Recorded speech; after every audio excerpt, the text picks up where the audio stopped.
The room goes completely silent, not the polite kind, the dangerous kind. The kind where 500 people stop breathing at the same time because they just watched one person do something that should have been impossible. And the person standing in the center of all that silence? That's me. My name is Kael. I am 17 years old. I am the illegitimate son of the most powerful, noble family in the Empire. And I just broke the Awakening Stone. Not cracked it, not dimmed it, broke it, shattered it into 16 pieces across the ceremonial floor, in front of every examiner, every noble heir, every watching eye in the entire duchy. The silence lasts about 3 seconds. Then the screaming starts. Okay, back up. Because I need to explain why this matters before your head explodes. In this world, magic is everything. Not like a cool perk, everything. Your rank, your status, your future, your worth as a human being. All of it gets decided in one single moment. The Awakening Ceremony. You touch the stone reads your mana, assigns your rank, and that's it. That's your life. S rank, you're a national treasure. A rank, you're nobility material. B rank, decent. C rank, you'll survive. D rank, try farming. And if nothing happens when you touch the stone, you're called null, a blank, a zero. Most people only get one rank, one element, one future. The system is clean. The system is simple. The system was not built for me. My mother was a dancer, not a noble, not a mage. Just a woman who caught my father's attention for about 6 months before he got bored and moved on. She died when I was 4. I barely remember her face. My father, Duke Valhart, is one of the 3 most powerful men in the Empire. He has a real family, a real heir, a real wife who absolutely despises the fact that I exist. I was brought to the Valhart estate at age 6 after my mother's death. I was not welcomed. I was tolerated. Barely. I was given the smallest room in the servants' wing. I was given minimal tutoring. I was given one message, delivered daily in 100 small ways. You are not one of us. You are nothing. You will always be nothing. My half-brother, Edric Valhart, is 18. Perfect face. Perfect magic scores. Perfect A-rank fire affinity confirmed at a private test last year. A fact his mother made sure everyone in the Empire knew before the public ceremony. He is his father's pride. He is the golden heir of House Valhart.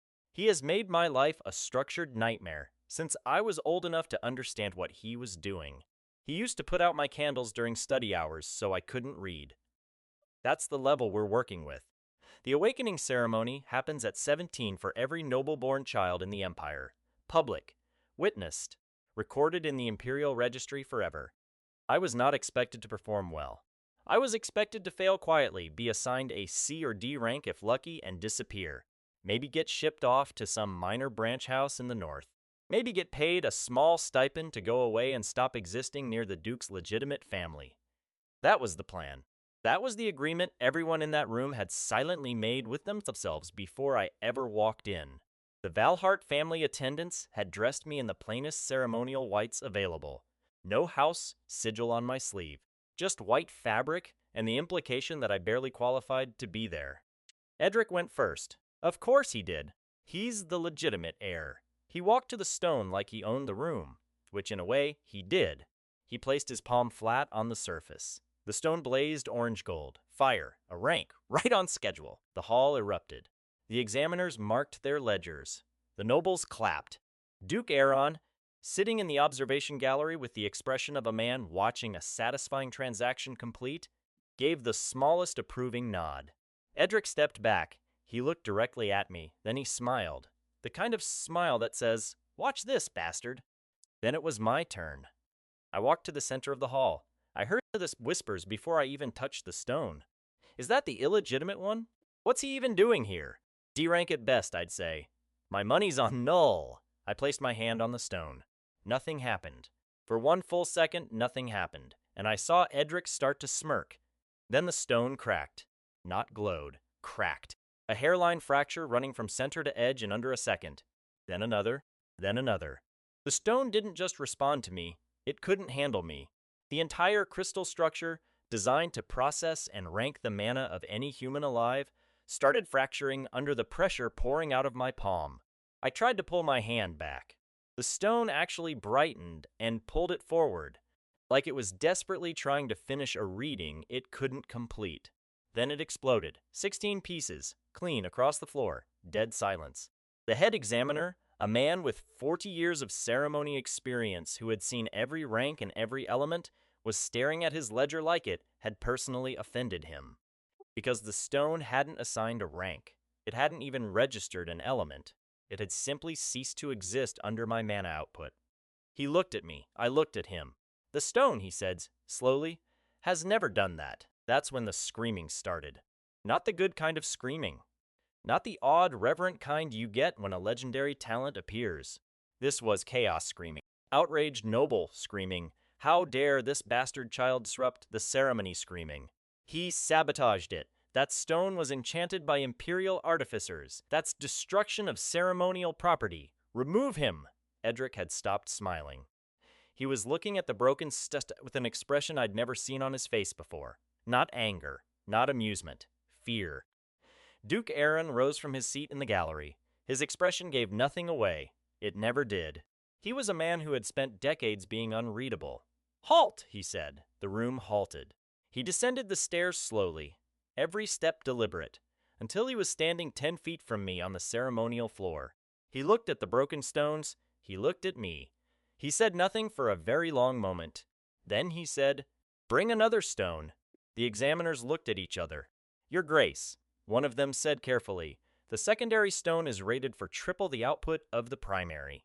It's meant for emergency ranking of Archon-level candidates, and it has never been." "Bring it," the Duke said. They brought it. The secondary stone was twice the size of the first, darker, heavier. It hummed faintly when they carried it in, like it was already aware of something in the room it didn't like. I did not feel confident. My mana had never done anything like this before. I had trained in secret for 3 years. Late nights, stolen textbooks, exercises I'd pieced together from discarded academy manuals. I knew I had more mana than average. I knew I had more than I was supposed to. But this, shattering the stone, that was not in my training notes. The secondary stone was placed on a reinforced stand. The head examiner gestured to me. His expression said, "Please, I am begging you, do not destroy this one too." I walked forward. I placed my palm on the secondary stone. It lit up, every color at once. That's not a metaphor. Literally every color. The stone cycled through fire orange, ice blue, lightning gold, earth brown, wind silver, shadow black, light white. All of them, one after another, and then all of them simultaneously, the colors blending and overlapping in a way that made 3 of the attending examiners actually step backward. Multi-elemental affinity was rare. Dual affinity was considered a gift from the gods. Triple was legendary. There had been 4 recorded cases in imperial history. The stone was trying to count past 7. It did not have enough colors. The head examiner's quill had stopped moving. He was staring at the stone, then at me, then at the stone again. Then he made a sound that was not a word in any known language. The stone blinked once, then displayed a rank, S. Then the S disappeared. Then the stone displayed 2 letters, S+, then those disappeared too. Then the stone went dark, let out a sound like a very polite apology, and quietly cracked down the middle. I had broken 2 stones. The silence this time was different. The first silence had been shock. This one was something else, something older, something that moved through the room like a cold wind and made people pull their formal coats a little tighter, even though the hall was warm. Duke Aaron was very still. Edric had sat down. No one had told him to. He had simply needed to. The head examiner set his quill down with the careful precision of someone who has decided that whatever he writes next will be the most important thing he has ever put on paper. He looked at me. His voice was very steady. "Young Master Kael, the stones have registered a multi-elemental affinity and a mana output that exceeds our current measurement parameters." He paused. "We will need to file a special report to the Imperial Magic Bureau." "Okay," I said. "This is unprecedented. I'm gathering that." "You are aware," he said slowly, "that an S+ rank has not been officially registered in this empire in over 200 years. I was aware of that now, yes. What happened in the next hour was the social equivalent of a controlled demolition. The noble families, who had been smirking at my entrance, suddenly had very different expressions. The ones who had whispered null and D rank were now performing the mental gymnastics required to pretend they had never said anything of the sort. A woman in the second row who had audibly said bastard trash when I walked in was now applying the careful, practiced smile of someone recalculating every word she had ever spoken in public. It was honestly a little beautiful. But here's the thing about being dropped into the center of a power vacuum without warning. Everyone reaches for you at the same time. Within 20 minutes of the examiner's announcement, I had been approached by 3 different noble houses offering congratulations. The Duke of Marenhouse materialized out of nowhere to shake my hand and mention, offhandedly, that his youngest daughter was reportedly very charming. The head of the Selwyn Academy, the most prestigious mage academy in the Empire, had sent a representative who was already filling out intake paperwork. A military attaché in imperial colors appeared and mentioned something about the Emperor's interest in newly registered exceptional talents. I had spent 17 years being invisible. Now I couldn't move without someone wanting something from me. And through all of it, I kept tracking one thing. Edric, my half-brother, had recovered his composure. He was standing near the Duke, saying something in a low voice, and the expression on his face was the careful, neutral one he used when he was actually dangerous. Not the mocking smile, not the casual cruelty, the calculated look, the one he used when he was planning. I had seen that look before. The night before a particularly brutal hazing during my first year trying to join the junior academy program. The week before my tutor was mysteriously reassigned with no explanation. The day before my room got searched by house guards for contraband textbooks. Edric didn't rage. He didn't yell. He engineered, and right now he was engineering something. Duke Aaron separated from him and walked to me. The crowd parted, naturally, instinctively. The way crowds do for men who have never had to ask for space in their lives. He stopped in front of me. He studied my face for a moment with the expression of someone seeing a familiar painting in a different light. Then he said, "Come to my study tonight, 7th bell." That was it. No warmth, no welcome. No acknowledgement of the fact that he had mostly ignored my existence for 11 years. "Just come to my study." "Yes, sir," I said. He turned and walked away. I had approximately 12 hours to figure out whether that meeting was an opportunity or a trap. I was leaning toward trap. The Valhart estate was enormous. 4 wings, 3 courtyards, a private library larger than most public academies. I had spent 11 years navigating its corridors like a ghost, learning which servants reported to the Duchess, which staircases were always watched, which hours of the night the head steward did his rounds. I went back to my room in the servants' wing. My room, which was technically a converted storage space with a window that faced a wall. I sat on the edge of my bed and thought about what had just happened. I had not planned for any of this. No, really. My plan, the one I had been running carefully for 3 years, was to place high enough at the ceremony to qualify for a minor academy posting. B rank, maybe A if I pushed hard, get out of the estate, get distance from Edric and the Duchess. Build a quiet career somewhere they couldn't reach me. S plus 7 elemental affinities. Breaking 2 ceremonial stones. That was not the plan. My one ally in the estate was a girl named Sarah. She was 17, same as me, technically classified as my personal attendant, a position the Duchess had assigned her as a low-key insult, because Sarah was the daughter of a disgraced minor noble family, and they both thought the pairing was a clever way to humiliate both of us simultaneously. They were wrong. Sarah was sharp, brilliant with poisons and remedies, something she'd learned from her father before his fall. She had helped me more times than I could count, and I had helped her family secure quiet protections from 2 separate creditors who had been threatening her younger siblings. We had a partnership, mutual, practical, and built on the understanding that neither of us had anyone else. She was waiting outside my door when I came back. "So," she said. "Yeah," I said. "Plus, you destroyed 2 stones. Technically, the first one destroyed itself." She leaned against the doorframe and looked at me with the expression she used when she was processing something that required considerable recalculation. The Duchess is furious. Obviously. She's been in a closed meeting with 3 of the house's senior mages since you came back. Sarah's voice dropped a fraction. "Kael, they're not angry, they're scared."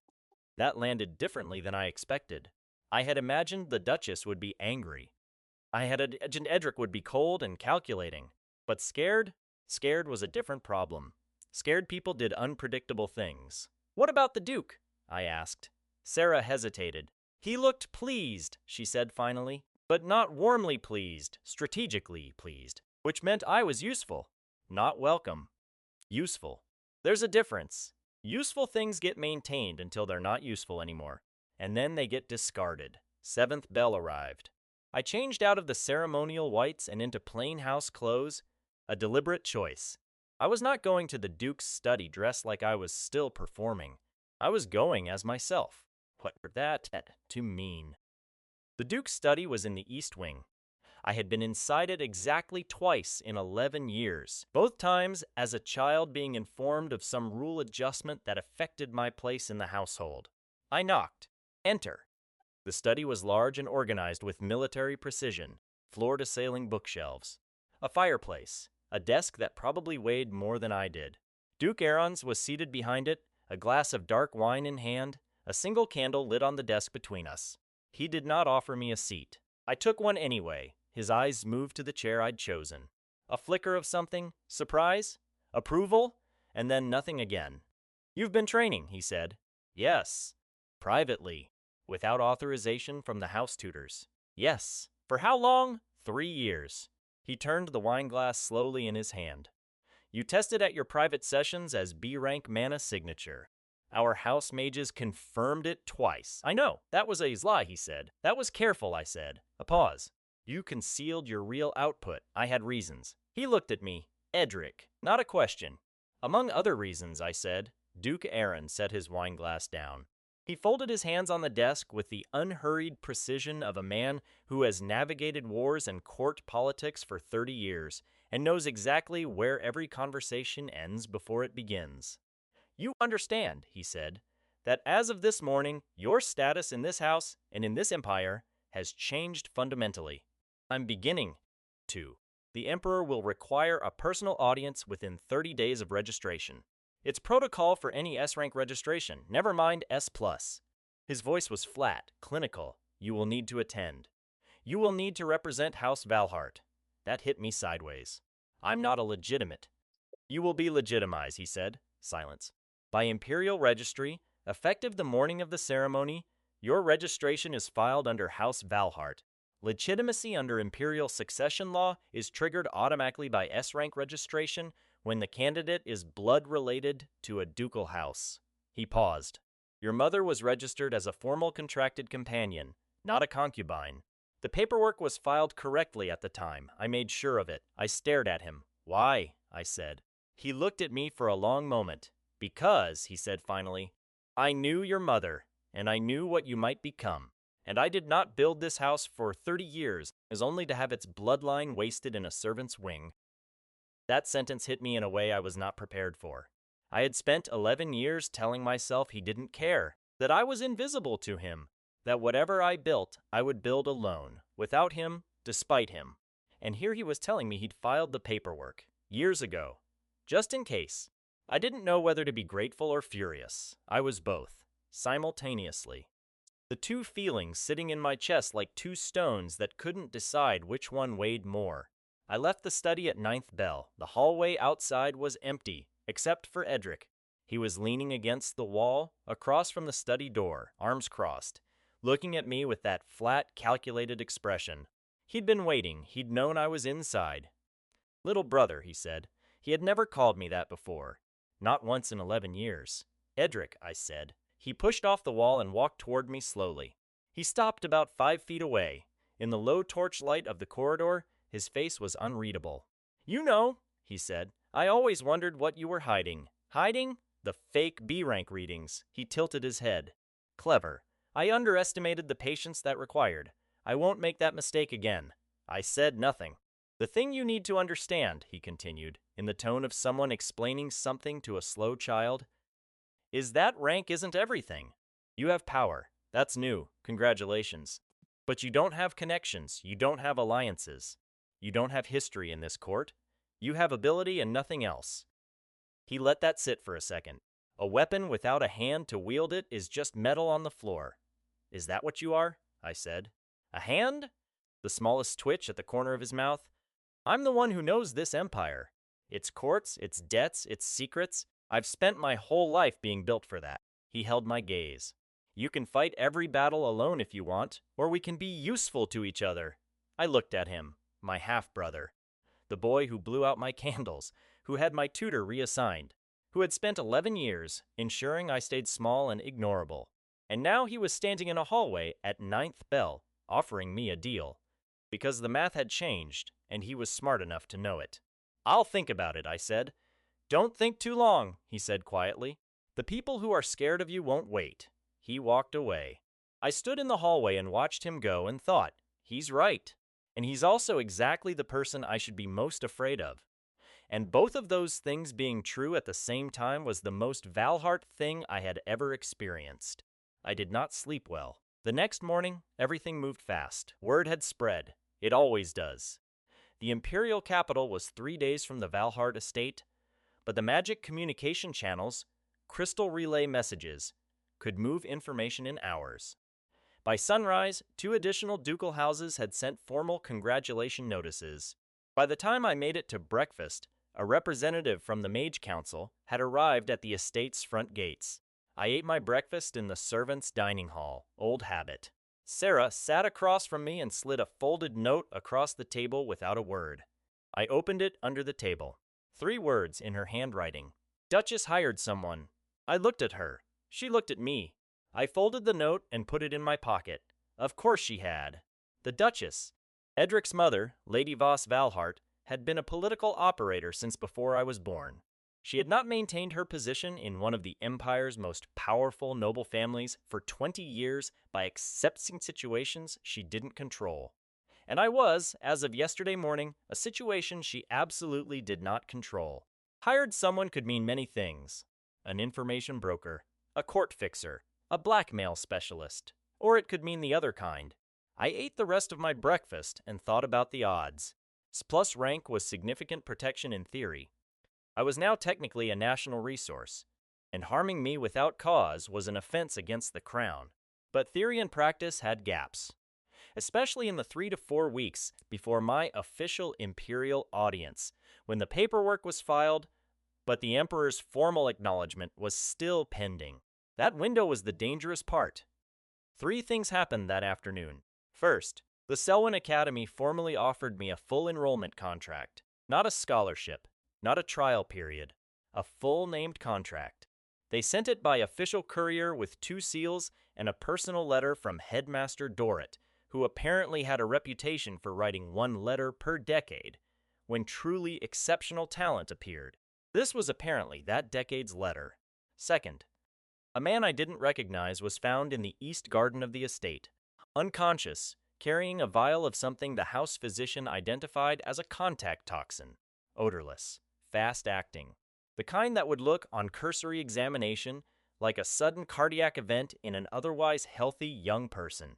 He had been positioned near the path I took from the servants' wing to the main hall every morning. The house guards detained him. He didn't talk. He was a professional. Third, the Duke, upon learning about the second thing, did not summon the Duchess. He summoned Edric. I was not in that meeting. I learned about it from Sarah, who learned about it from a maid, who had been positioned near enough to the door to catch the tone, if not the words. The tone, apparently, was the kind that left silences between sentences, the kind where each silence was its own sentence. Whatever was said, Edric came out of the meeting looking like he had swallowed something unpleasant and was maintaining his composure through sheer force of will. He found me in the library that evening. He did not sit. My mother acted independently, he said. I know, I said. That was not the arrangement I proposed last night. I know that too. He looked at the bookshelf to the left of my head for a moment, something moving behind his eyes that he wasn't going to say out loud. She won't try again directly.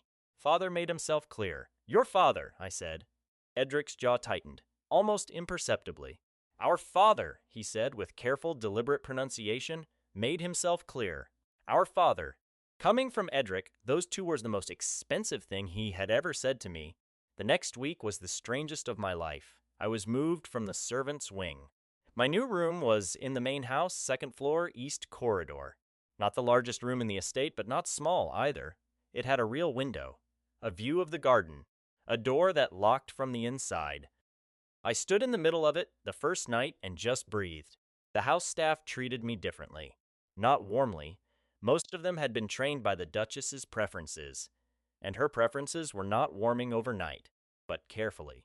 There's a difference between being ignored and being carefully avoided, and I had spent enough time in the first category to know when I'd moved into the second. The Selwyn Academy's enrollment contract was on the desk in my new room. I hadn't signed it yet. Sarah found this baffling. "You're hesitating," she said. "Why are you hesitating? Sign it." "I'm thinking." "About what?" "It's Selwyn. It's the best academy in the Empire. They sent you a letter from Headmaster Dorrit." "I know, Kael. If I go to Selwyn, I'm 4 days from the capital and 10 days from this estate. The Duchess is still here. Your family situation is still unsettled. And the people who tried to send someone to the garden path are still out there, and we don't know who hired the man or who he was working for beyond the obvious." Sarah was quiet for a moment. "You think it wasn't just the Duchess," she said. "I think the Duchess was fast," I said. "Too fast. She had that man positioned the morning after the ceremony. She didn't have that kind of resource on standby. Someone helped her access it." I looked at Sarah. "Someone who also wanted me gone quickly, before my imperial audience." She sat down on the edge of a chair, thinking. "If it's a court faction," she said slowly, "then S-rank appearances are politically significant enough to destabilize existing power arrangements. If someone had already built plans around the assumption that Edric would be the next major Valhart asset, your appearance changes their math," I said. "Who?" "That's what I need to figure out before I walk into the imperial capital," I said. "Because whoever it is has resources, fast contacts, and enough influence to arm a duchess within hours of a ceremony result. I'm not walking into an audience with the emperor with that kind of unknown at my back." Sarah looked at me with the expression she used when something had shifted in her calculations. "You're not just thinking about surviving anymore," she said. "No," I said. "What are you thinking about?" I looked out the window at the garden, where a man had been found unconscious with a vial of contact toxin that was meant to make my death look like a medical event. "I'm thinking about who built the trap," I said, "and how to close it on them instead."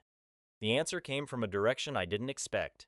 7 days after the ceremony, a carriage arrived at the estate bearing the seal of House Riven, one of the 3 ducal families that held imperial seats on the Mage Council. House Riven was known for 2 things: their unbroken 3-generation streak of S-rank mages, and their absolute ruthlessness in maintaining that reputation. The carriage brought a girl. Her name was Lyra Riven, 16 years old, 3rd daughter of Duke Riven. She stepped out of the carriage with the particular composed grace of someone who has been trained since childhood to appear at ease in every situation. And she looked at the Valhart estate entrance with the expression of someone calculating how long it would take her to learn everything she needed to know about it. She was here on behalf of her father. That was the official reason. A courtesy visit following the ceremony announcement. She requested specifically to speak with me. I met her in the formal reception room. Sarah stood in the corner, silent, present.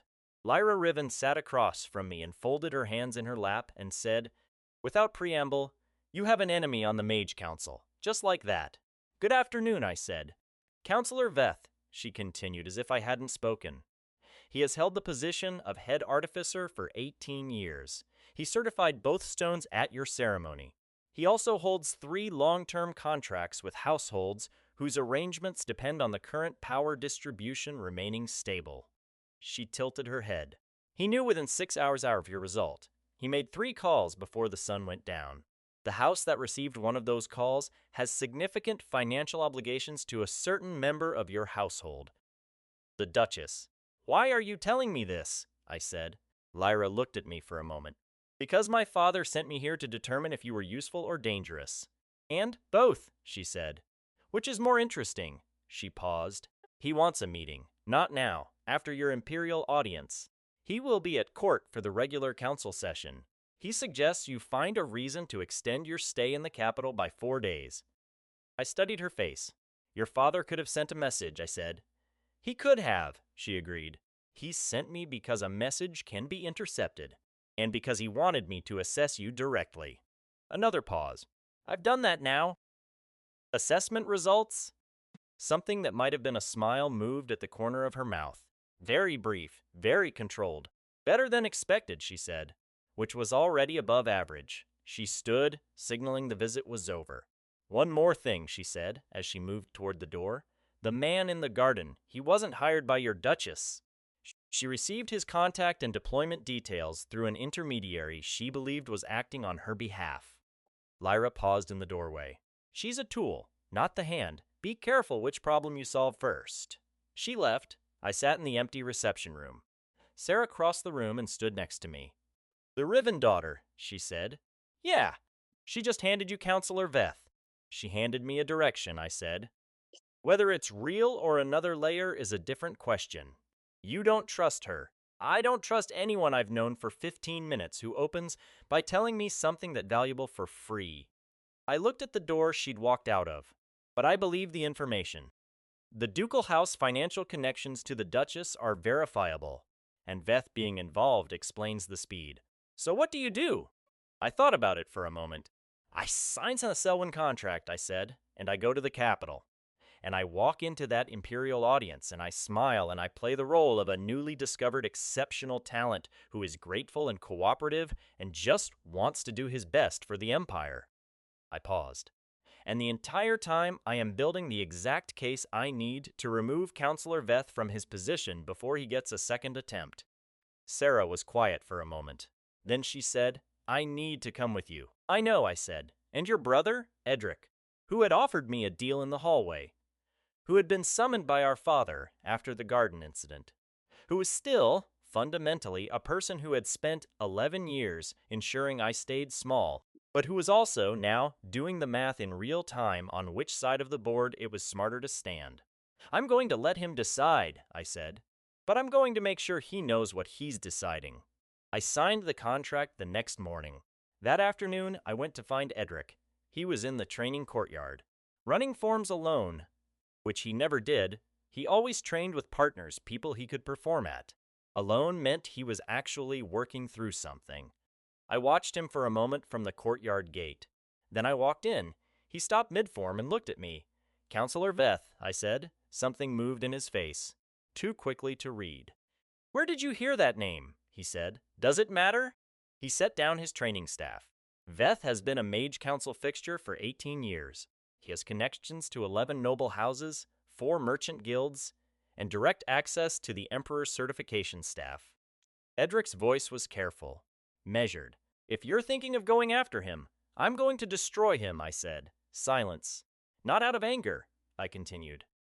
Because he's the one who put a poison vial near my morning path and did it through your mother so she'd take the consequences if it was traced. He used her. And when she's no longer useful, he'll discard her, and whatever fallout lands from her actions will spread to House Valhart. I held Edric's gaze. That's a problem for both of us, which is why I'm here. Edric stared at me for a long moment. You're asking for help, he said. Like the concept was something he was trying out for the first time. I'm offering a common interest, I said.